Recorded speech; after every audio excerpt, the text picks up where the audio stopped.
សួស្តីម្ដងទាំងអស់គ្នាជួបជាមួយខ្ញុំទៀតហើយអញ្ចឹងនៅថ្ងៃនេះគឺខ្ញុំនាំយករឿង Troll Hunter វគ្គបន្តមកធ្វើការសម្រាយសម្រាប់អ្នកទាំងអស់គ្នានិយាយទៅសល់តែមួយវគ្គទៀតទេគឺចប់ Season 2 ហើយអញ្ចឹងនៅវគ្គនេះផងដែរនឹងគឺនិយាយអំពីការកាត់ទោសមកលើជីមរបស់យើងចាំមើលថាតើជីមរបស់យើងគាត់អាចឈ្នះក្តីនេះឬមួយក៏អត់ដូច្នេះចង់ដឹងថាយ៉ាងម៉េចយ៉ាងម៉ានោះសូមតាមដានជាមួយខ្ញុំទាំងអស់គ្នាឥឡូវនេះយើងឃើញថាជីមនឹងត្រូវបានគេនាំយកមកកាត់ទោសហើយគេក៏បានប្រកាសថាអ្នកកាត់ទោសធំៗនឹងគាត់បាននិយាយថ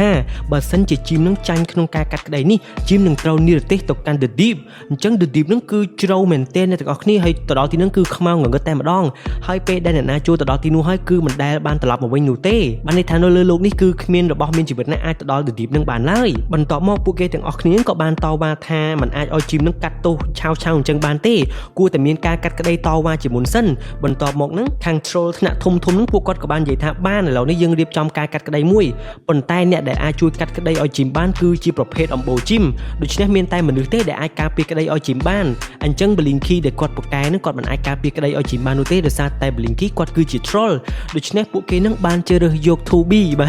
ទអ្នកទាំងអស់នេះប្រកាសជា surprise ហើយគេយក 2B ដើម្បីធ្វើការការពារក្តីឲ្យជីមរបស់យើងដូច្នេះមានតែចាំមើលទេយ៉ាងម៉េចយ៉ាងម៉ាទេ 2B របស់យើងបន្ទាប់ពីនោះ 2B របស់យើងនឹងគាត់នឹងក៏មានការភ័យខ្លាចដែរដោយសារតែគាត់នឹងមិនសូវជាប៉ិនក្នុងការនិយាយឬមួយក៏ការពារអ្វីនោះទេប៉ុន្តែអស់ជំរឿហើយព្រោះអីគឺដោយសារតែ Blinky រួមជាមួយនឹង Claire នឹងពួកគេនឹងតាមរកមូលហេតុផ្សេងទៀតគឺពួកគេទាំងពីរតាមរកជនកំបាំងជនលាក់មុខដែលបន្លំខ្លួននៅក្នុង Troll Market នេះប៉ុន្តែ Blinky របស់យើងគាត់ក៏បានណែនាំសិភៅជាច្រើនមកកាន់ 2B របស់យើងដើម្បីឲ្យ 2B នឹងមើលឲ្យដឹងច្បាប់តាក់ទង Troll ខ្លះបើមិនអញ្ចឹងទេការពារចុះការពារឡើងនឹងចាញ់គេឥឡូវហ្នឹងបន្ទាប់ពីនោះ Blinky រួមជាមួយនឹង Claire ពួកគេបានដើរមកក្នុង Troll Market ដើម្បីពិនិត្យមើលថាតើនរណាគឺជាជនលាក់កំបាំងជនបន្លំខ្លួនហើយពួកគេបាននិយាយថាបាទរហណាពួកអីបើតាមរកកាន់មករមចង់ឃើញចង់មករកពួក Troll Changeling ដែលប្រែកាយទិនមិនដឹងរកឃើញអត់ទេបន្ទាប់ពីនោះពួកគេទាំងពីរក៏បានទៅកាន់កន្លែងលក់របស់វេទមន្តដែកស្អីគេដើម្បីឲ្យដឹងថានរណាជា Changeling ចំណែកឯ 2B របស់យើងវិញឥឡូវនេះយើងឃើញថា 2B នឹងកំពុងតែការពារក្តីឲ្យជីមរបស់យើងបាទក្នុងន័យពន្យាពេលផងដែរប៉ុន្តែការពារចុះការពារឡើងគឺ 2B របស់យើងនិយាយមិនឈ្នះក្រុមពួកអ្នកធំទាំងអស់ហ្នឹងទេយំក្រុមធុលជាពិសេស Queen Ursula ហ្នឹងគឺគាត់នឹងចង់ឲ្យ 2B នឹងចាញ់ក្តីតែម្ដងអញ្ចឹងដល់ពេល 2B ចាញ់ចឹងទៅគាត់នឹងអាចមានសិទ្ធិធ្វើអ្វីមកលើជីមបានព្រោះគាត់នឹងហាក់ដូចជាខឹងជីមខ្លាំងណាស់ដែលអនុញ្ញាតឲ្យកាន់ម៉ាងចេញមកកាន់ទឹកដីរបស់មនុស្សរីឯ Claire ជាមួយនឹង Blinky វិញបាទឥឡូវនេះគាត់មកកន្លែងហាងវេទមន្តហ្នឹងអញ្ចឹងគោលបំណងរបស់ពួកគេដំបូងគឺចង់ដឹងព័ត៌មានតាក់ទងនឹងអ្នកនៅក្នុង Troll Market ទាំងអស់ថ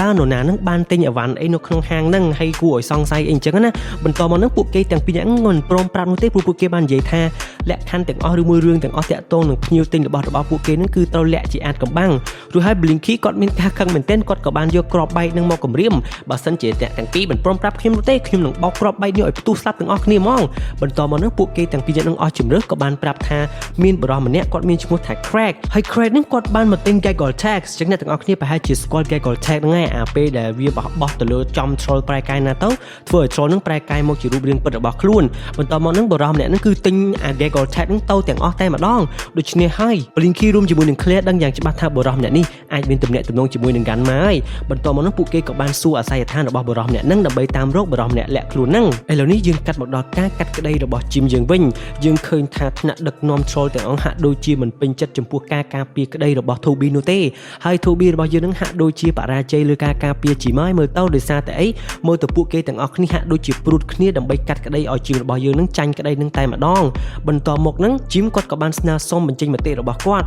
ហើយជីមរបស់យើងគាត់ក៏បាននិយាយថាខ្ញុំដឹងថាការធ្វើរបស់ខ្ញុំគឺជារឿងខុសប៉ុន្តែបើសិនជាខ្ញុំមានឱកាសលើកទី2ខ្ញុំនៅតែធ្វើរឿងនេះដដែលព្រោះខ្ញុំគិតថាវាគឺជារឿងដែលត្រឹមត្រូវបាទអញ្ចឹងបានន័យថាទោះបីយ៉ាងណាក៏ជីមរបស់យើងក៏នៅតែចូលទៅទឹកដី Darkland ដែរគ្រាន់តែនិយាយអញ្ចឹងភ្លាមថ្នាក់ដឹកនាំកម្ពុជានៃ Troll ទាំងអស់នោះនាំគ្នាមួមកខឹងជីមនឹងតែម្ដងកាត់មកដល់ Blinky រួមជាមួយនឹង Claire វិញពួកគេទាំងពីរអង្គក៏បានមកតាមរកបរិសនឹងឃើញពេលដែលឃើញអញ្ចឹងទៅ Blinky របស់យើងគាត់ក៏បានធ្វើការគម្រាមកំហែងប្រាប់បរិសម្នាក់ហ្នឹងថាឯងប្រាប់យើងភ្លាមថាឯងមកទីនេះមានគោលបំណងអ្វីហើយឯងបានធ្វើអ្វីខ្លះបើឯងមិនប្រាប់ទេយើងនឹងបន្ទុះគ្រាប់បែកនេះឲ្យស្លាប់ទាំងអស់គ្នាបន្តមកហ្នឹងគ្រាប់បែកហ្នឹងក៏បានធ្លាក់ចុះពីលើដៃ Blinky ជាងនោះធ្វើឲ្យការដណ្ដើមគ្នារញ៉េរញ៉ៃពេញនោះទាំងអស់បន្តមកហ្នឹងគ្រាប់បែកហ្នឹងក៏បានបន្ទុះសម្រាប់បរិសប្រែកាយហ្នឹងអញ្ចឹងទៅ